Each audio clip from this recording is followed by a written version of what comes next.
গাদ্দাফিকে হত্যা করার পর 2012 সালে উত্তর লিবিয়ার বেলগাজি শহরে এক আনঅফিসিয়াল বেজে আটকা পড়ে 30 জনের বেশি আমেরিকান সিআইএ এবং এক্স মেরিন সদস্যরা। শত শত লিবিয়ান বিদ্রোহীরা আকস্মিক অ্যাটাক করে বসে তাদের উপর। সেই টিমে উপস্থিত ছিল আমেরিকার 6 জন ভয়ঙ্কর সেনা, যারা প্রায় 13 ঘন্টা লড়েছিল এই লিবিয়ান বিদ্রোহীদের বিরুদ্ধে। কেন তাদের উপর হামলা হলো, আর এই 6 জন কি পেরেছিল পুরো টিমকে রক্ষা করতে? এই সব কিছু জানতে হলে আপনাদেরকে দেখতে হবে 2016 সালে মুক্তি পাওয়া সত্য ঘটনা নিয়ে নির্মিত 13 হাওয়ার্স মুভির এক্সপ্লেনেশন। যারা যুদ্ধের বা ফাইটিং মুভি পছন্দ করেন তাদের জন্য এই মুভিটি অন্তত একবার হলেও দেখা উচিত। মুভিটি একদম পুরাই মাস্টারপিস। তাই সবকিছু বুঝতে হলে এবং জানতে হলে ভিডিওটি স্কিপ না করে দেখতে হবে সম্পূর্ণ মুভিটি। তো আর বকবক না করে চলেন শুরু করে দিই আমাদের আজকের এক্সপ্লেনেশন। মুভির শুরুতে আমাদের একটি ব্যাকগ্রাউন্ড ভয়েস এবং কিছু ফুটেজের মাধ্যমে জানানো হয় লিবিয়ার বিক্ষোভকারীরা প্রায় 1 মাস গৃহযুদ্ধের পর ডিক্টেটর গাদ্দাফিকে হত্যা করতে সফল হয়েছে। কিন্তু এরপর থেকেই বিভিন্ন জঙ্গি সংগঠনের মধ্যে ক্ষমতা হাসিলের লড়াই শুরু হয়ে যায়। স্থানীয় বাহিনীরা গাদ্দাফির বিশাল অস্ত্রাগারে হামলা করে আর সব অস্ত্র লুটপাট করা শুরু করে। সব মিলিয়ে পুরো লিবিয়া জুড়ে একটা দুর্ভিক্ষের মতো পরিস্থিতি বিরাজ করে। এখানে দুটো বড় বড় শহরের সব থেকে বেশি অরাজকতা লক্ষ্য করা যাচ্ছে। ইতিমধ্যে সব আন্তর্জাতিক দূতাবাস বন্ধ হয়ে যায়, কিন্তু শুধুমাত্র মার্কিন দূতাবাসই অবশিষ্ট ছিল, যেটার নাম এই মুভিতে দেওয়া হয়েছে এনএক্স। আর এখানে সিআইএ এর কিছু সিক্রেট স্পাই এজেন্ট কাজ করছে সবার সুরক্ষা দেওয়ার জন্য। এই টিমটির নাম জিআরএস, যারা লিবিয়ায় থাকা সকল মার্কিনীদেরকে সুরক্ষা প্রদান করে আসছে। তবে শত শত বিদ্রোহী জনগণ গোলাবারুদ নিয়ে আমেরিকানদের উপর হামলা করে বসে, আর এই ঘটনাকে কেন্দ্র করে 13 ঘন্টার এই যুদ্ধ সংগঠিত হয়। লিবিয়ার ওভারঅল পরিস্থিতি সম্পর্কে আপনারা একটু ধারণা পেলেন, এবং এই মুহূর্তে আমরা দেখতে পাই লিবিয়ার বেলগাজি শহরে বেলিনা এয়ারপোর্টে জ্যাক নামের একজন সোলজার জিআরএস টিমে যুক্ত হওয়ার জন্য আমেরিকা থেকে আসছে।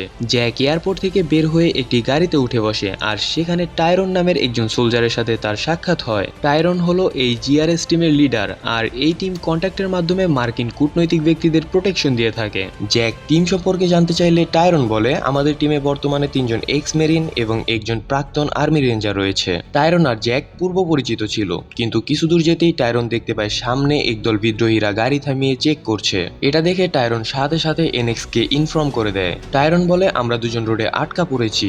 আমাদের সামনে প্রায় 8 জন বিদ্রোহী সৈনিকরা তল্লাশি করছে, যাদের হাতে AK-47 দেখা যাচ্ছে। এনএক্স থেকে জানানো হয় যে তাদের মিত্র বাহিনী FEB-17 কে খবর দেওয়া হয়েছে এবং তারা দ্রুত ব্যাকআপ দিতে চলে আসবে। কিন্তু টাইরন বলে, আমাদের হাতে বেশি সময় নেই, দ্রুত আমাদের জিআরএস টিমকে এখানে পাঠিয়ে দাও। এই কথা শুনে এনএক্স এর চিফ বব বলে, এটা সম্ভব নয়। বব তাদেরকে গাড়িতে চুপচাপ বসে থাকতে বলে, এবং যা শুনে জ্যাক আর টাইরন প্রচন্ড রেগে যায়। কিছুক্ষণ পর সেই বিদ্রোহী দলের লিডার টাইরনের সামনে আসে। টাইরন প্রথমে কথা এড়ানোর চেষ্টা করলেও সেই দলের লিডার ওদের দুজনকে গাড়ি থেকে নেমে যেতে বলে, যেটা শুনে জ্যাক আরো বেশি রাগান্বিত হয়ে যায়। আর বিদ্রোহী দলটা কিছু করার আগে জ্যাক আর টাইরন ওদের গান বের করে সবার দিকে তাক করে ফেলে। টাইরন লিডারকে বলে, আকাশের দিকে তাকিয়ে দেখো, একটা ড্রোন তোমাদের উপর নজর রাখছে। আমাদের কিছু হলেই সাথে সাথে এরা তোমাদের উপর এয়ার স্ট্রাইক করে দেবে, সেই সাথে তোমার পরিবারকেও তারা রেহাই দেবে না। এই সব শোনার পর লিডার তাদেরকে ছেড়ে দিতে বাধ্য হয়। সেখান থেকে চলে আসার সময় জ্যাক জিজ্ঞেস করে, আচ্ছা সত্যি কি আমাদের ব্যাকআপ হিসেবে কোনো ড্রোন ছিল? টাইরন বলে, আরে না, কিসের ড্রোন? বেঁচে ফেরার জন্য একটু মিথ্যা বলতেই হয়েছে।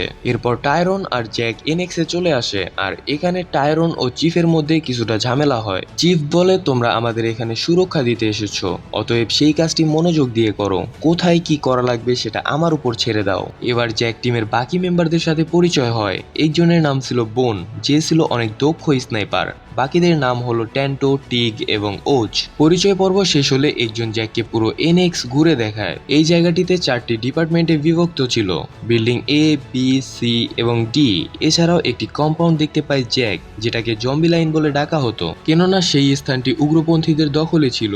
এরপর দেখা যায় সিআইএ এর 2 জন নতুন এজেন্টকে একটি মিশনে পাঠাচ্ছে। সেই দুজনকে সুরক্ষা দেওয়ার জন্য জিআরএস টিমকেও তাদের সাথে যেতে হবে। জ্যাক জিলানি নামের একটি মেয়ে এজেন্টের হাজবেন্ড সেজে টার্গেট স্থানে পৌঁছায়। এখানে তারা ফরিদ নামের একজন অনেক বড় তেল কোম্পানির মালিকের সাথে দেখা করে। আসলে এই ব্যক্তির সাথে জেলানির আর জ্যাকের ডিল করার কথা ছিল। তো দেখা যায় তাদের মধ্যে কথাবার্তা চলছে, আর অন্যদিকে টাইরন গাড়িতে বসে সবকিছু নজরে রাখছে। এছাড়াও বাকিরা একটি কফি শপে বসে জ্যাকের উপর নজর রাখছিল।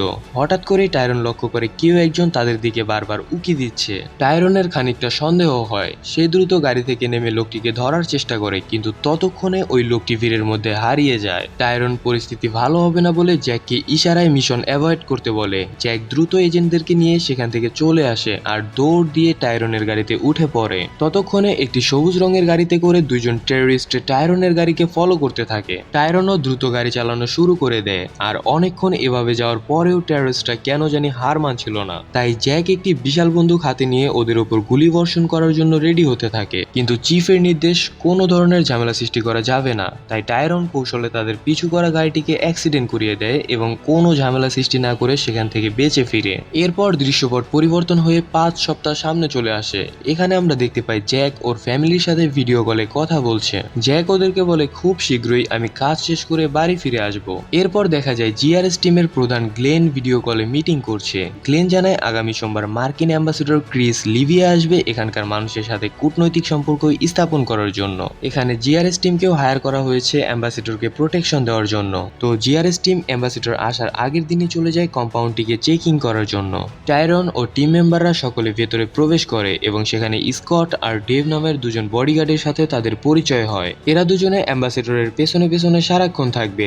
স্কট নামের এই বডিগার্ডটি টিমকে বলে এখানে ব্লাস্ট রেজিস্ট্যান্ট দরজা ব্যবহার করা হয়েছে এবং যেটা বুলেট প্রুফ। এছাড়াও এখানে একটি সেফ হেভেন রয়েছে যেখানে সুরক্ষিতভাবে অ্যাম্বাসেডর কোনো বিপদ হলে থাকতে পারবে। কথাবার্তা চলাকালীন তারা জিজ্ঞেস করে তোমাদের অস্ত্র হিসেবে কি কি রয়েছে। তখন ডেভ উত্তর দেয় আমাদের কাছে কিছু অ্যাসাল্ট রাইফেল রয়েছে আর ছোট ছোট কিছু গান আছে।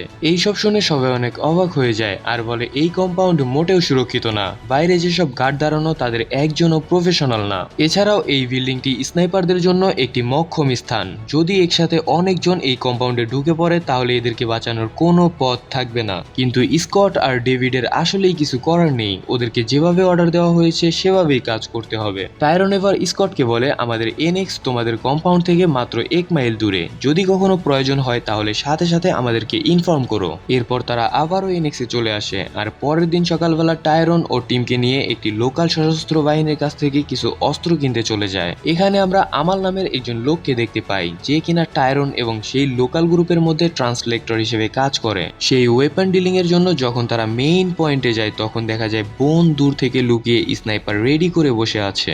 লোকাল গ্রুপটি কোনো ঝামেলা সৃষ্টি করলে সাথে সাথে শুট করে দেওয়া হবে, কিন্তু তারা টাইরনদের কাছ থেকে টাকা নিয়ে কোনো ঝামেলা না করেই অস্ত্র দিয়ে চলে যায়। এরপর আমরা দেখতে পাই অ্যাম্বাসেডর ক্রিস এনএক্সে পৌঁছে গেছে আর সে এনএক্স এর সকল কর্মীদের উদ্দেশ্যে একটি ভাষণ দেয়। ভাষণ শেষ হলে আমরা দেখতে পাই ক্রিস শহরের মেয়রের সাথে দেখা করতে যাচ্ছে আর তার পেছনে রয়েছে জিআরএস টিম। তবে টাইরন টিমকে বলে দেয় আমরা এখানে ব্যাকআপ হিসেবে যাচ্ছি, অতএব আমরা পেছন দিকে থাকবো। কিছুক্ষণ পরেই তারা সিটি কাউন্সিলরে পৌঁছে যায় এবং ক্রিস গাড়ি থেকে নেমে মেয়রের সাথে সাক্ষাৎ করে, কিন্তু হঠাৎ করেই কোথা থেকে যেন অনেকগুলো সাংবাদিক সেখানে দৌড়ে প্রবেশ করে। বিষয়টি জ্যাকের একদম ভালো লাগে না, কারণ এর মধ্যে যে কেউ একজন আত্মঘাতী বোমারু হতে পারত।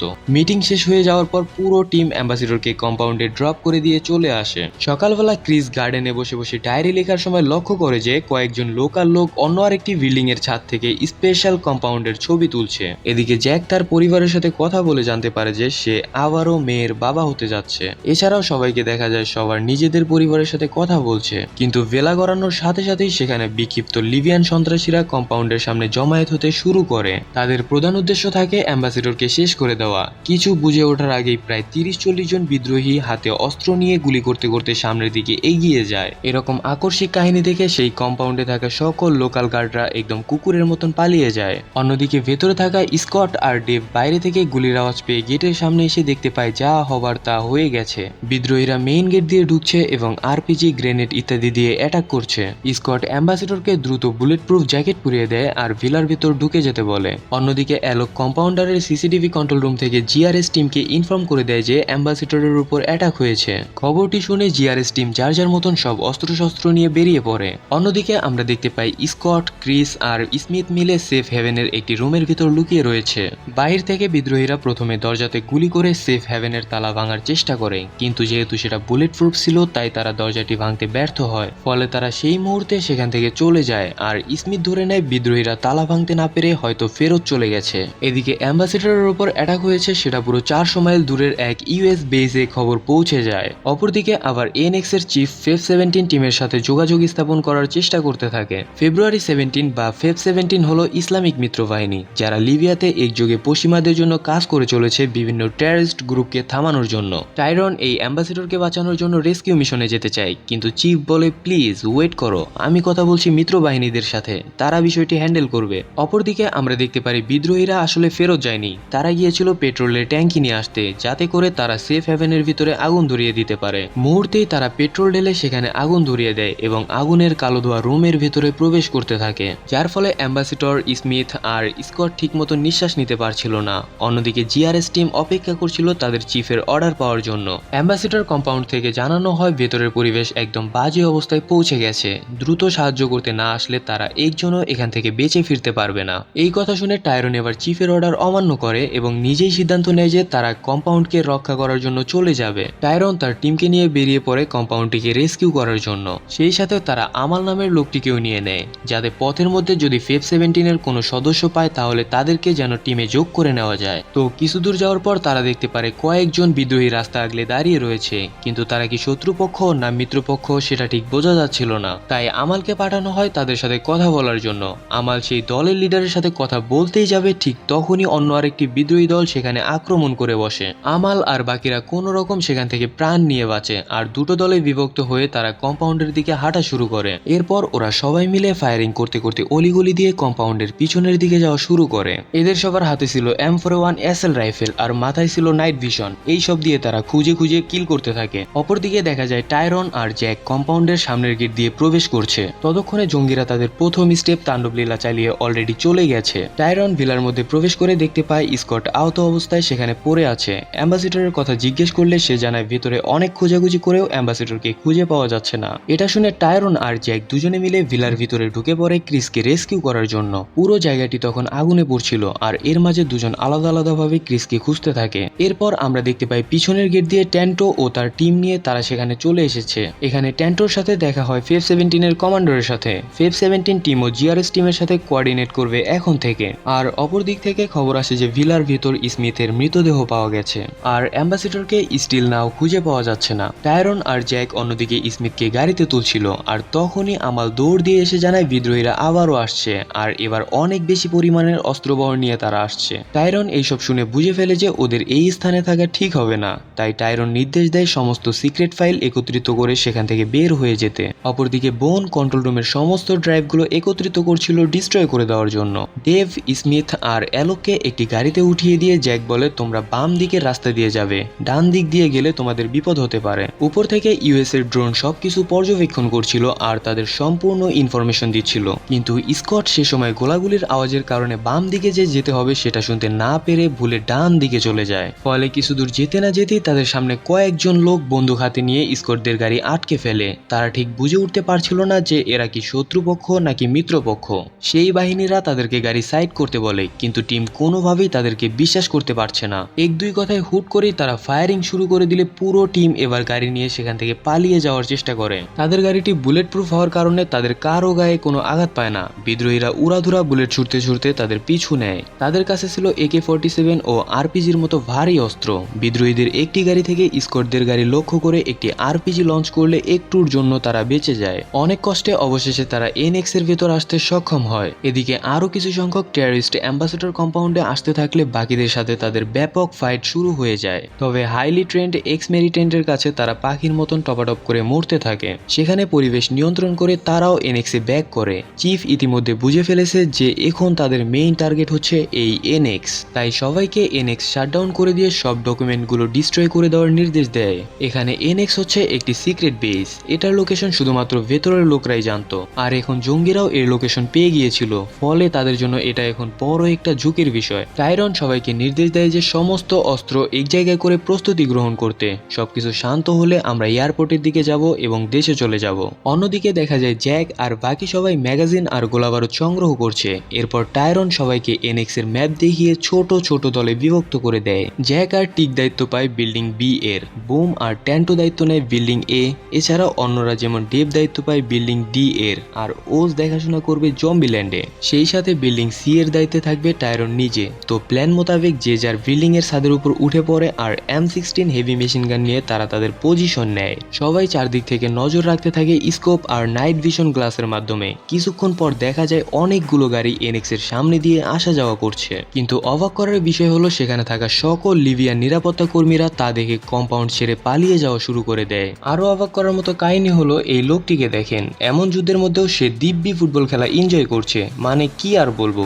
যাই হোক, এখন শুধুমাত্র জিআরএস টিমকেই লড়াই করতে হবে এদের বিরুদ্ধে। জ্যাক নির্দেশ দেয় যাতে এনএক্স এর সব লাইট অফ করে দেওয়া হয়, ফলে বিদ্রোহীরা বাইরে থেকে তাদেরকে টার্গেট করতে পারবে না। এরপর আমরা দেখতে পারি জম্বিল্যান্ডে মানুষের আনাগোনা শুরু হয়ে গেছে। প্রথমে সবাই ভাবছিল এরা হয়তো স্থানীয় বাসিন্দা হবে। টাইরন তখন অর্ডার দেয় কারো হাতে অস্ত্র না দেখা পর্যন্ত তাকে যাতে শুট করা না হয়। যেই কথা সেই কাজ, সবাই শুধু তাদের উপর নজর রাখছিল, কিন্তু সেই লোকগুলোর মধ্যে থেকে একজন ব্যক্তি এনএক্স এ ঢুকে গ্রেনেড ছুড়ে মারে, আর সেই সাথে শুরু হয়ে যায় মহাপ্রলয়। বিদ্রোহীরাও এনএক্স এর দিকে মুহুর্মুহু গুলি ছুটতে থাকে। জিআরএস টিমও ভারী অস্ত্র দিয়ে এলোপাথারি ফায়ারিং করে সবাইকে ফেলে দেওয়া শুরু করে দেয়। এক পর্যায়ে একটি গুলি এসে ওজ এর মাথায় লাগে, কিন্তু তার 3 লেভেলের হেলমেট থাকার কারণে সেটা তার কিছুই করতে পারে না। এক পর্যায়ে অনেক টেররিস্ট আহত হয়ে গেলে বাকি সবাই পিছু হটা শুরু করে। সবাই ভাবতে থাকে যাক, অবশেষে তারা পিছু হটেছে, তাই পুরো টিম এবার বিশ্রাম নেওয়া শুরু করে। কিন্তু এত সহজে কি তারা ছাড় দেবে? এবার তারা ফিরে আসবে আরো লোকজন নিয়ে।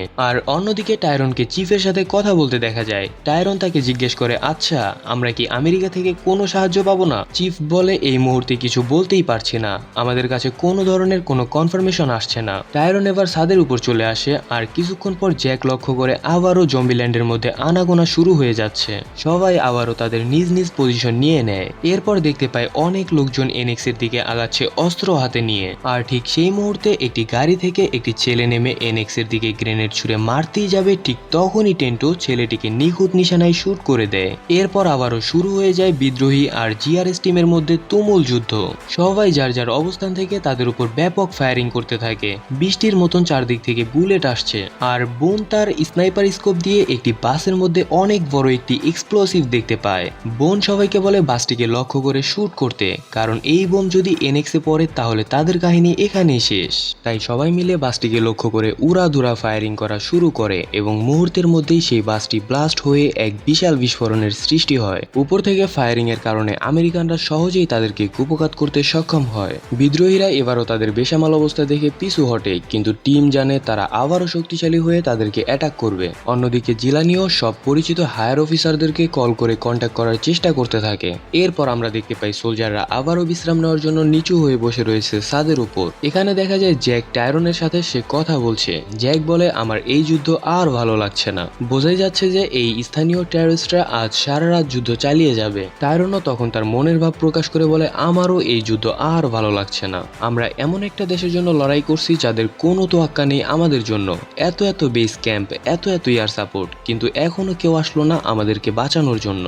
যাই হোক, এসব কথাবার্তার মধ্যে চিফ ওয়াকিটকিতে বলে, আমরা খবর পেয়েছি বিলার পিছন দিক থেকে অ্যাম্বাসিডরকে কিছু স্থানীয় লিবিয়ানরা আহত অবস্থায় পেয়ে তাকে হসপিটালে নেওয়া হয়েছিল, কিন্তু ডক্টররা তাকে মৃত ঘোষণা করেন। এরপর আমরা দেখতে পাই গ্লেন লিবিয়ার একটি স্থানীয় ফোর্স নিয়ে বেলদাজি শহরে প্রবেশ করছে তাদেরকে সাপোর্ট দেওয়ার জন্য। কিন্তু ঝামেলার বিষয় হচ্ছে তারা এনএক্স এর এক্সাক্ট লোকেশন জানে না, তাই টেন্টো আকাশের দিকে আয়ার লেজার লাইট মারতে থাকে। ফলে গ্লেন নাইট ভিশন দূরবীনের সাহায্যে এনএক্স এর এক্সাক্ট লোকেশন পেয়ে যায়। এরপর গ্লেন ও সেই লোকাল টিম নিয়ে এনএক্স এর ভিতরে প্রবেশ করে। গ্লেন এরপর টাইরনের সাথে দেখা করে আর বলে, এখানে 26 জন সিআইএ এজেন্ট রয়েছে, 5 জন স্টেটের লোক, 6 জন জিআরএস আর আমরা। বিমানে এত মানুষ জায়গা দেওয়া সম্ভব না, তোমরা কি আরো কিছুক্ষণ এদেরকে দমিয়ে রাখতে পারবে? টাইরন এর উত্তরে বলে, দাদ্দাফির লুট করা অধীর অস্ত্রের ভান্ডার নিয়ে তারা আবারও ফেরত আসবে, ওদেরকে আর কতক্ষণই বা আটকে রাখা সম্ভব বলো? এবার দেখা যায় গ্লেন যাদেরকে সঙ্গে করে নিয়ে এসেছিল সেই লিবিয়ান সোলজাররা কোনো একটি ইনফরমেশন শুনে হুট করেই তাদের গাড়ি নিয়ে পালিয়ে যাচ্ছে।